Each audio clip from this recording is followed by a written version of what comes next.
Hey guys, today on Low Carb with Jennifer, I'm going to show you how I make my double meat keto chili. It has no beans, of course, because it's keto. So let's get started. So for our double meat chili, I use ground beef and I also use stew meat, and it just gives a little bit more, you know, because we're taking out the beans, you want something a little bit more in your chili. So I think stew meat cut into smaller pieces is perfect. It's so delicious. So what we want to do first is brown the stew meat. I've got a Dutch oven here and I'm going to put in some avocado oil. And I'm going to season my stew meat with some salt. I'm going to toss the salt in the stew meat. And now we can add it to the skillet.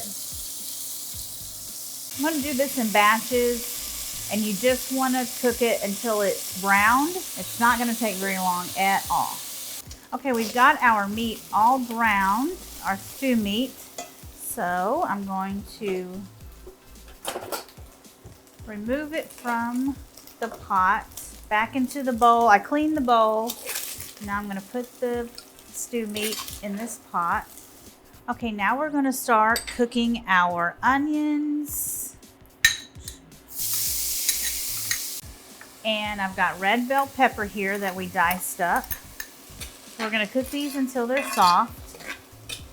Okay, we've got our peppers and onions softened. So I'm going to add in our seasonings. We've got garlic.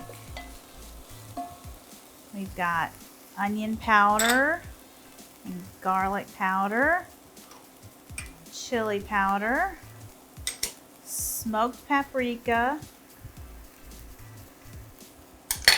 and cumin. This recipe uses a lot of spices. It's got so much flavor. It's delicious. And then I put in some tomato paste. So we're gonna just stir this up so we don't have all those raw spices in there. And I need to cook my ground beef. So I'm gonna add in my ground beef. And we're gonna cook that until it's cooked through and crumbled, and season it with some salt. Just want to break it up, mix it in with the onions and peppers and spices. It will release some juices, and that's going to help scrape any stuck on brown stuff that's on the bottom of the pan. So much flavor. Okay, now our last ingredient we're going to add in is a large can of fire roasted tomatoes. I'm gonna stir that in and scrape the bottom for any more brown stuck on bits. This smells so good, you guys. Now we're gonna add the stew meat back to the pan.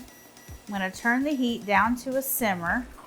And this needs to cook for at least an hour. You want it to cook until the stew meat is nice and tender.